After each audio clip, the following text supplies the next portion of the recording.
This is the part where we wait for it to connect. Okay. May- It's good to see you. You too. You look so relaxed. I am. All right. It feels like we've been okay. Welcome to another live. I'm Marty Batista, the founder of Screw the Should Life, and the podcast Life Check Yourself. I'm a transformational coach. I've been doing this for 16 years. Oh my gosh. And I'm super excited today because I have a guest. Who just is such a mirror for what I've been hearing from people in this community about wanting to make a pivot, wanting to create income, like a good income, but not wanting to grind anymore. And how do you get there? Because you don't want to disrupt all the stability and the life that you've created, and it feels really scary to change. So, we're going to talk to someone who's done it. We've worked together in 2025, and I'm just so excited for you to be inspired. I always say when I do these interviews that, uh, like, Simla is, and I mean this as a compliment. She's just an ordinary woman. She doesn't have any superpowers. She didn't have like a trust fund with $20 million in it. Like she's just a hard ass working, ambitious woman.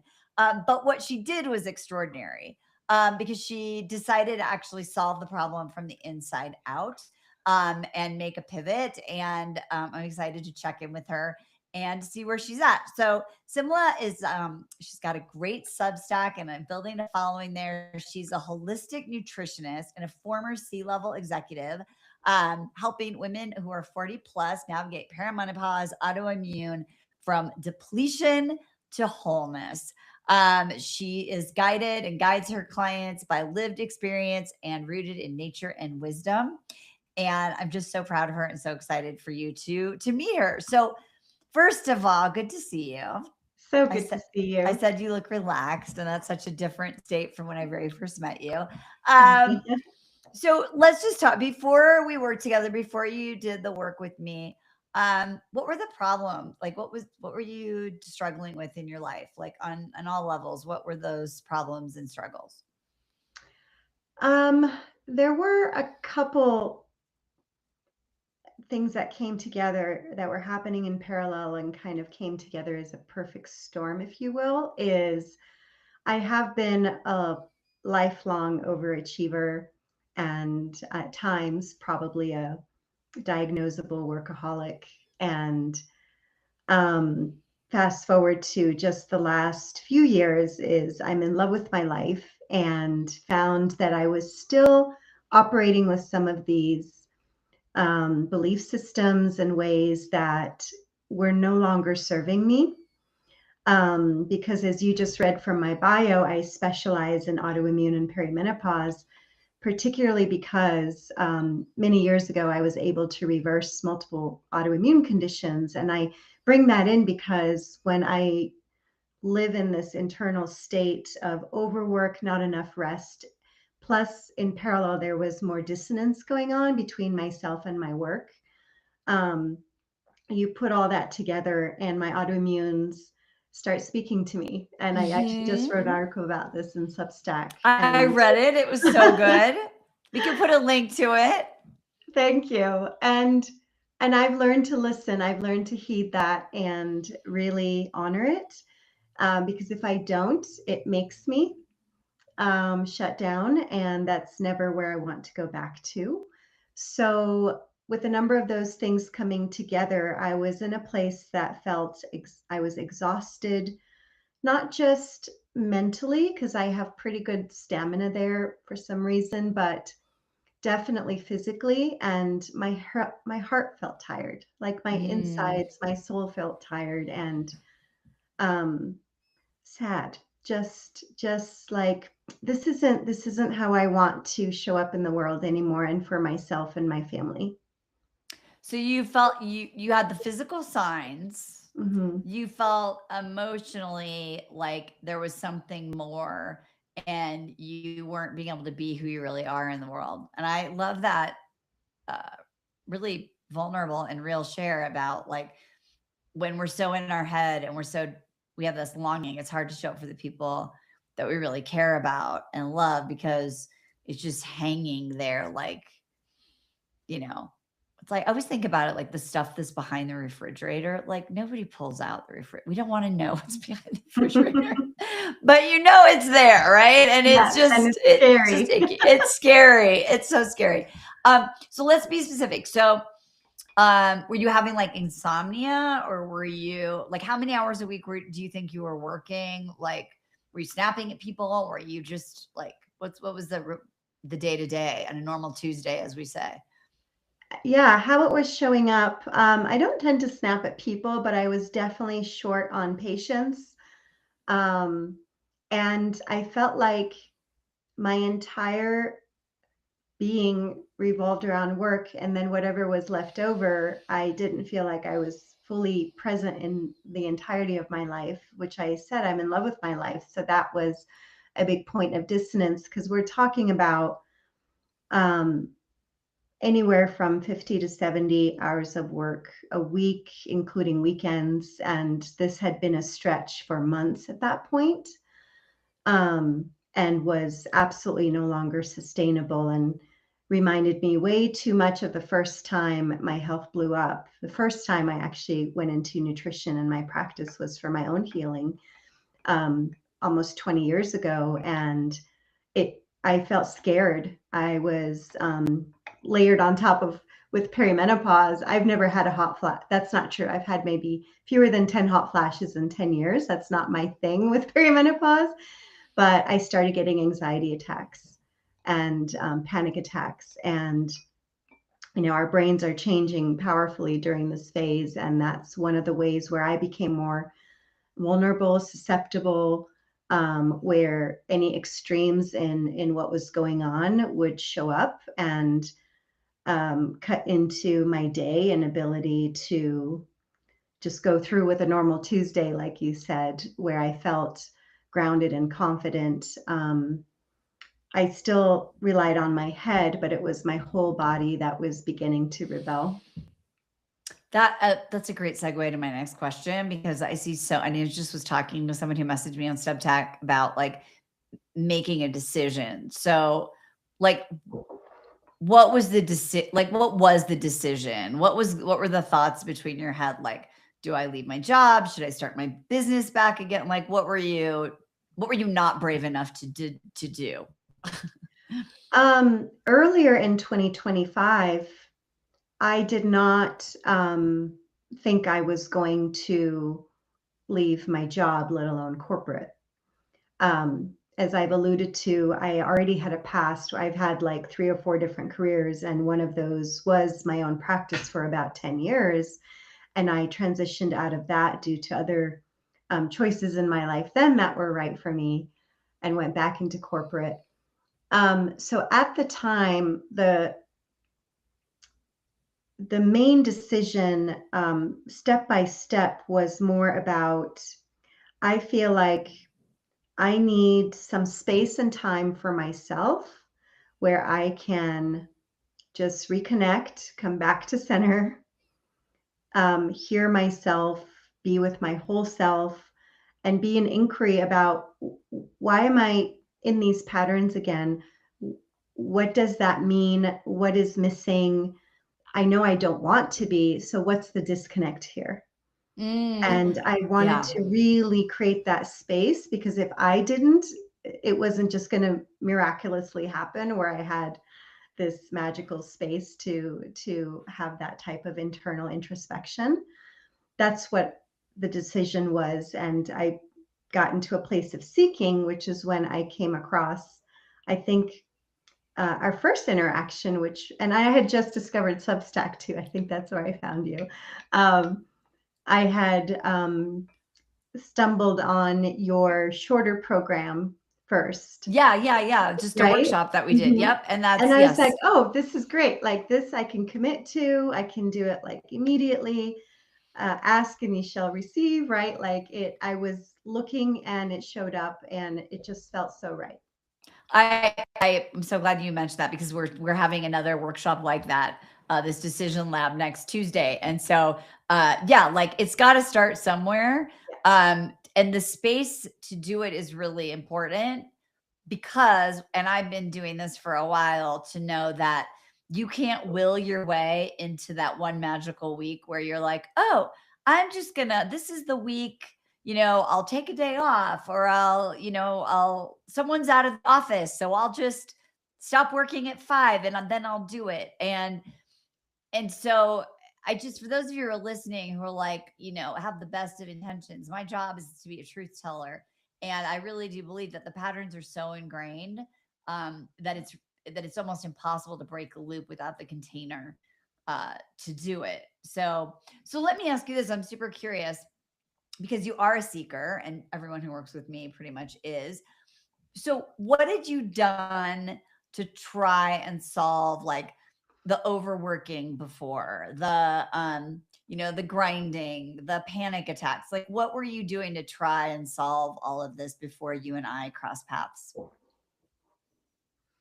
Um, well, a few things. So by default, being a coach myself and about healthy lifestyle, and I had done everything in my own toolbox of I sleep great. So like sleep deprivation was never always a priority. It's just that when I wasn't sleeping, I was working and that's all I was doing. Right.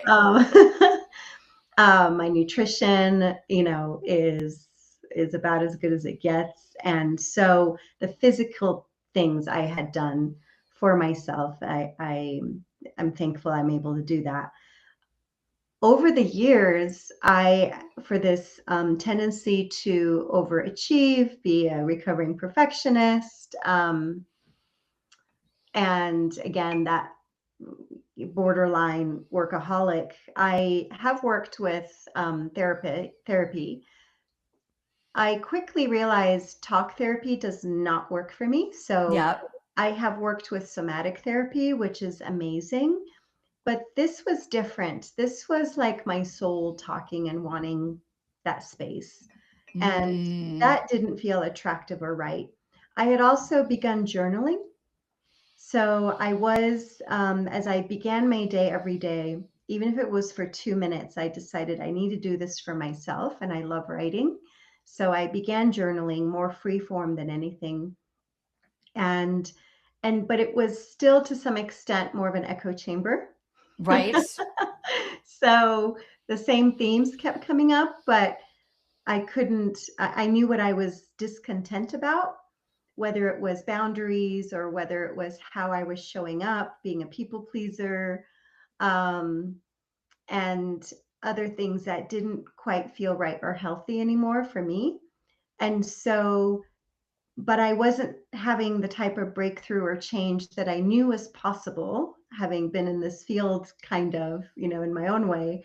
And I was like, okay, I need help. I need to work through and process these in a way that is more interactive, more um, mirroring me, because I can't see myself in the way I need to or hear myself beyond what I generate myself. And that's where I need to kind of go and extend into.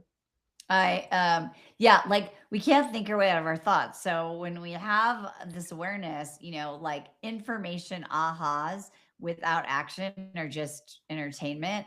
I used to do this little graph and it was like why shelf help works, which is like, you read the book, we all know what to do, right? Right. Is because, you read the thing, it sends a dopamine hit, you underline it, you have the aha, right? But when the pressure of real life comes back in, without that container, what happens? Like it doesn't matter because your default tendencies totally show up.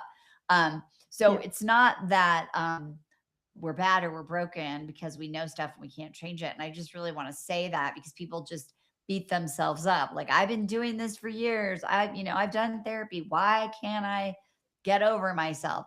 So I really think it was brave of you to lay down the sword and say, okay, maybe I need a mirror. Maybe I need a container. Um, So you ended up doing the workshop. It was like a 2-day Mhm. workshop. Um, like, were you, I mean, you didn't know me at the time, so lots of people who are listening probably don't know me, even though I've been around for a long time. Why did you end up deciding to do it? Like, did you have concerns? Like, what did you have to do to make the leap? Um, Honestly, not much because I'm a deep believer in coaching, deep, deep believer in having someone not just, cheer you on for cheering's sake, but the other element is when I am ready for a coach, I feel it. I've Mhm. worked with a handful, but I've also learned that the most important element of fit for me and what is most effective is it must be someone who's walked the walk. Yeah. And it must be someone who doesn't just say all the things that sound good and feel good. It's someone who has practiced what they preach, because in there is all the difference. That's what I can respect. Like I need to work with someone whose own experience I can respect, because they have modeled it, not because they're perfect and not because they're 'Cause I'm not not. human. You are Right. superhuman, but because despite all that, despite the imperfections and humanity of the human experience of things, um, you have transcended that in your own way. And Oh. so when, I do a lot of, like, I think when I discovered your profile and your writing, I do a lot of catching up and reading and writing and kind of trying to get a sense of the person behind the Yes. words Yeah. and the expertise. And once that clicks for me, and if the program is right sized for what I need right then, it honestly felt like a no-brainer, and I'm Oh, I just love that. so thrilled that I had that presence to say yes. Oh, I love that. When I say that all the time. If you guys haven't noticed that, I always say I love that. One of my video guys, like, I wish I could do an outtakes of you just saying I love that for 15 years, but I do. Um, this is really so. The other earlier today, I did a recording with another person who's taking the program, and she said, it's ironic, like I need help making a decision and I can be indecisive about that, or I can use that as a mirror and I can say like, what happens if I don't take this small leap? Right. Mhm, And give myself this thing. Because the only thing that's guaranteed is you will be exactly the same. mhm, Right? So it's interesting, like using your head, it's like a holistic decision, right? You like did some research, you emotionally felt connected, you had like a rubric of like they've done it, right? And then in the end, it's just your wisdom, right? That you have to trust. And um, so I really commend you for taking all the parts of yourself and acknowledging them and making the decision. And that's why I love working with women that have done some level of work because there's a process that people go through to make informed decisions. Because taking a like $350 workshop, which I 379, whatever, is very different than, should I buy a house or quit my job? right. So, start with the baby steps is what Simla's saying. Like do the research, start with the baby steps and do the make you Yeah. can make it a no-brainer. Yeah, We make it it was a harder. commitment to myself. It was like, "Okay, I'm actually gonna do something about this." Yeah. So if I were answering this question for you, I know what the answer would be. So I'm super excited to hear what you have to say. But initially, I know you took the 2-day workshop. What were some of like the first results that you got, or the things that started to shift that ultimately made you want to continue and do more? But in that first thing, what opened up for you? Do you remember? I'm trying to remember, because now it's sort of all Into one. into one. Um, what what I recall feeling, is enough of the dots connecting where I'm like, okay, this is starting to feel more whole, more something where I'm being guided to see the fuller picture, which is what I really needed, rather than a panicky few minutes here and a quick journalist session here. Just felt very piecemeal. And what I really appreciated is it felt like, okay, this exercise, this experience, as short as it was beginning to pull those pieces together, which felt really right for me and necessary. Combined with, I love your no nonsense, like just you're a straight shooter. That's what I Thank you. respect. And kind and respectful, but straight. And that's what I need. That's how I prefer to work as well, for myself and with others. And so, and not just that, but I just really liked into the larger program as well, the other women in the group. Right. It was pretty awesome, but I guess we can maybe talk about that later. But it was 2 days that really got me feeling like, okay, I'm where I wanted to be, I needed to be, and I'm so glad I did this because it just kept feeling right and more right. Uh, and by the way, Imran can put the link to the workshop that's on Tuesday in the comments in the chat. Um, and that's really what it takes, is like putting everything together in a way that gives yourself permission to relax into, right, to like getting your Mhm. executive function. It's like a moment of finding yourself, just for a moment, quieting the noise and pulling it together.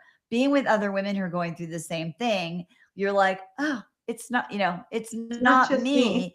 It's not, and that it sounds so trite, but oh Lord, it's like so very, very important. May I actually add to that? You Yes, said something please. that really, yes, that really resonated. It was about, I am holding up all of these glass and bouncy balls. I'm exhausted. It was stepping into this safe container that you had created. That's exactly it. It was already a construct, already a space with a framework, a way to bring it all together that I didn't have to come up with, that I didn't have to piece all together, which isn't unlike my healing journey. Of what made it possible is that I felt like I could lean back into this space and place that you had created for me and us. So I could just focus on showing up and had a place to put everything that I really wanted to look at, name, measure, feel, and connect to one another. And that was the relief. That was the sigh of relief that felt the best. Yeah, when I was talking to Sherry early this morning, we talked about the same thing, about the feeling of relief after Mhm. so many. For her, she's like, I've been struggling with this on and off for 5 years, like, and that relief feeling is physical and emotional and spiritual, but also it's the firm foundation on what to build whatever is next. Like Mhm. you can't build anything new when you're stuck in the loops. So you and I then decided to continue working together for a few months. And I remember how happy you were that, like, after 20 plus years, you closed your laptop at like 5 o'clock, or it was very specific. But talk about that. Like, what were you able to do in the process of the next 90 days in putting everything together? What shifted, what changed, and what did you get to create? What I loved is now I had this other thing other than work that I had committed to for myself. That was yet another incentive to say, I am creating healthier boundaries. And what I did is I was very explicit about that. And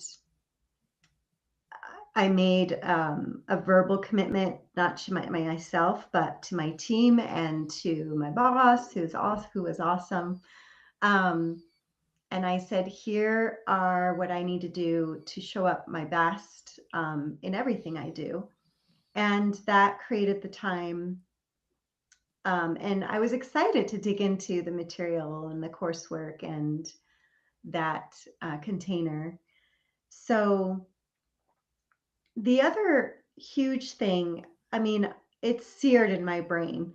And more than just my brain, actually, it's seared maybe in my heart, is something you said earlier on, I think, in those longer months we worked together.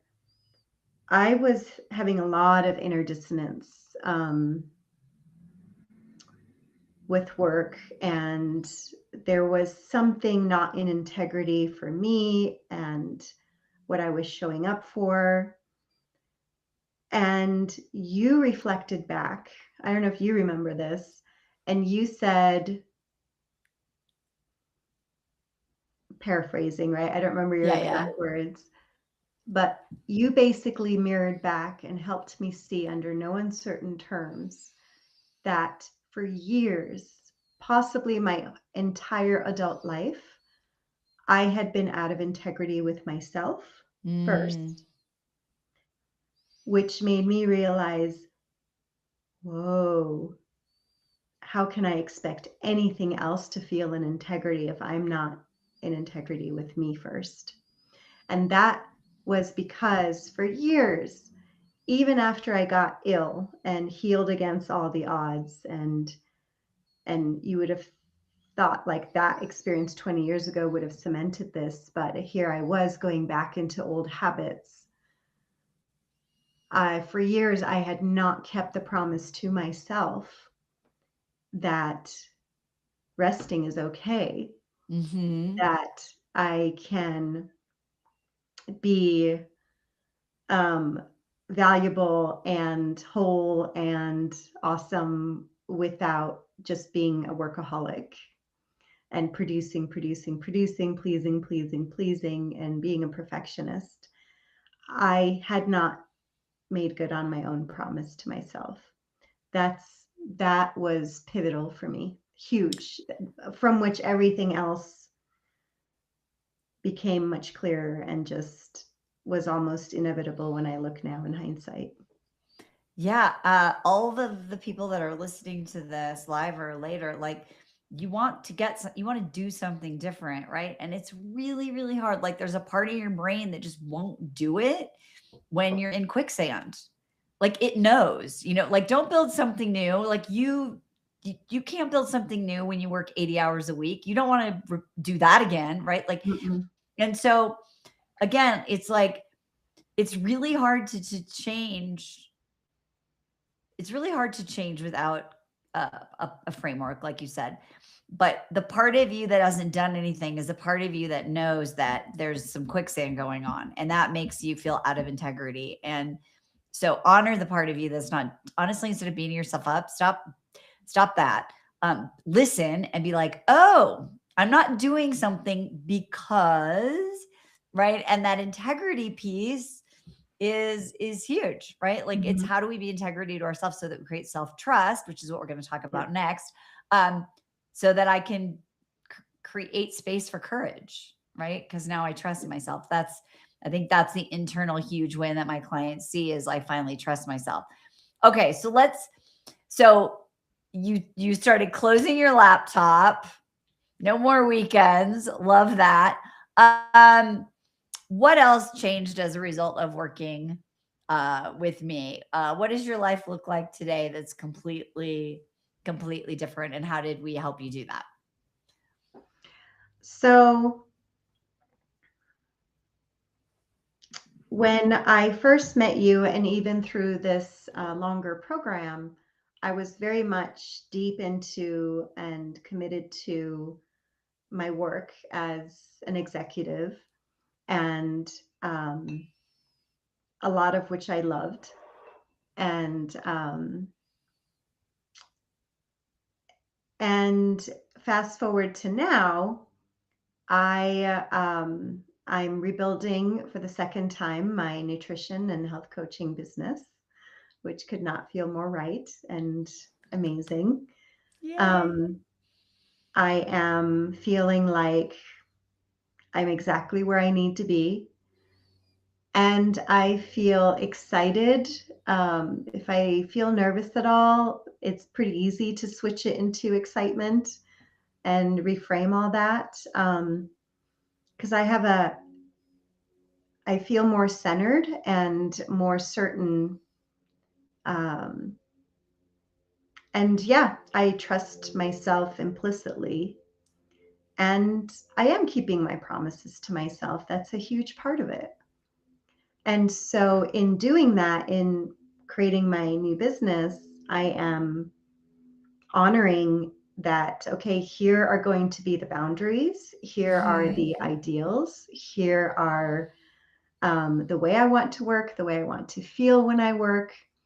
Um, I want to be able to share my gifts with the world from a fully resourced place, because that's what this is really about, so that I don't burn out again, so that and ultimately it's that courage that helped me listen to what was really calling me and calling for me. And again, in hindsight, it had been for quite over a year and a half already. It wasn't like all of a sudden I quit my job and just, pivoted back to this. It was a very thoughtful, I dissected all the bits and pieces. And the way I say it is I process everything up here. And I did that ad nauseum again. And then I pull it into my body. And if it feels right on top of all that, then that's just the way to go. But oftentimes that would still feel really scary. And this time I did it even if I was scared, because I did Oh, trust and I felt so confident and so centered in what was true and right and needed to change and become, that while it wasn't easy right. at all, because there were a lot of steps between that and this, Yep. a lot, and both emotionally and administratively. And this is another career that is close and near to my heart. I just, closed the door on. And so there was a lot there, including people I love working with and remain connected with, thankfully. So that never goes away. But ultimately, it was, and it was so peaceful. Once I had that certainty and self trust, it was so peaceful to just show up and say yes to it. Oh, so proud of you. And it's interesting, like when you got in the container, also, like there was a situation that happened at work where you had an opportunity. It was like divine timing you manifested from the commitment to say yes. Um, and and maybe that's where being in the community with other women who done the same thing, who had like insights, Mhm. was really different than rather than just doing it on your own. So, Yes. how did being in that community help you navigate that divine timing and take advantage of it so that that you had that peace? It was pretty awesome. I feel like the women you attract and work with are, I mean, the cohort I was with was um, so powerful and so experienced. And to be in their company and to be able to talk through some of these super intimate things about ourselves and our work and our self expression um, was powerful in itself. And yeah, coincidence or not, there there was a lawyer in that group, and there was an HR person, executive in that group.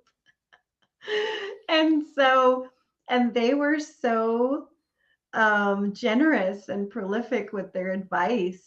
And they gave me basically a checklist of, here are all the things to think through, here are all the things you want to consider. um, I don't think they would have ever been presumptuous enough to say, this is what you should do. Yeah, No, yeah, yeah. but it was in that coaching container of, here's what I can offer. And here's the whole totality of things you should be thinking about from your own perspective and also from the employer's perspective and so on. So that was an unexpected benefit that I could not have made up. And Yeah, that was yeah, pretty amazing. And I see yeah, that happening like it happens all the time because I really do attract very successful people with a lot of experience. And so it's amazing how everyone kind of pulls together because there's such a power in like, women for women. Right. yeah. And there's inspiration. You're like, okay, I could do this. So I loved that for you. And I'm so excited for you. Like, to be able to, my whole thing is like, how can you pivot without blowing up the life that you Hmm. have, and start living life on your own terms?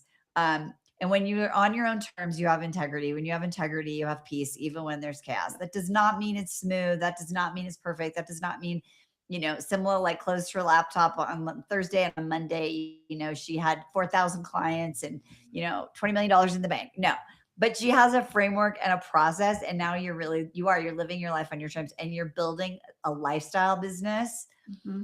to align with the life that feels suited for uniquely you. And I'm just so proud of you. Okay, last question. I always ask this. Hmm. If you knew then, when you were like, should I take this workshop with Marnie Batista? If you knew then what you know now, what would you say to anyone who's considering doing any kind of work with me on this topic? Run, don't walk. I Run mean, toward. it's a complete and utter no-brainer. If Oh, it feels right, just do it. that's amazing. Like Thank you owe it you. to yourself. Oh, thank Period. you. Well, I love that we met each other on Substack. I have found the most amazing humans through this connection, and I love that we stay connected and that you check in and all of those things, because your journey is inspirational. And as I said at the beginning, if you weren't here at the beginning, um, each one of you, like everyone who I'm bringing in to have these conversations with, they're ordinary women. Mhm. They're some of them the breadwinners. Like, you're doing your thing, right? And you do care about it and you do love it. I said to somebody the other day, deciding to pivot doesn't mean that what you did was wrong, Right. right? It means that you're evolving, and Yeah. that means that you're living. And so take this conversation with some less inspiration. I so appreciate you being here. Thank you so much. I count my lucky stars for having crossed paths with you, Marnie. Thank you Oh, for what yay. you do So and how you do it. we're gonna put the link to Simla's Substack in the comments, so you can make sure you can subscribe to her and check out the incredible work she's doing. She just did a really great. I read everything. She did a really great Thanks. post. So make sure you get into her world. If you would like to take this workshop with me and get started and stop spinning, like imagine if next Thursday you start working less and sleeping more, the panic attacks go away, you stop circling the drain. Make a decision that you care about yourself enough to do one thing different this year. That's an action of what you said you were going to do. Just do it. Because remember, always and always, it is your responsibility to life check yourself. Screw the should life. We'll see you next time. Thanks for being here. Bye bye for now.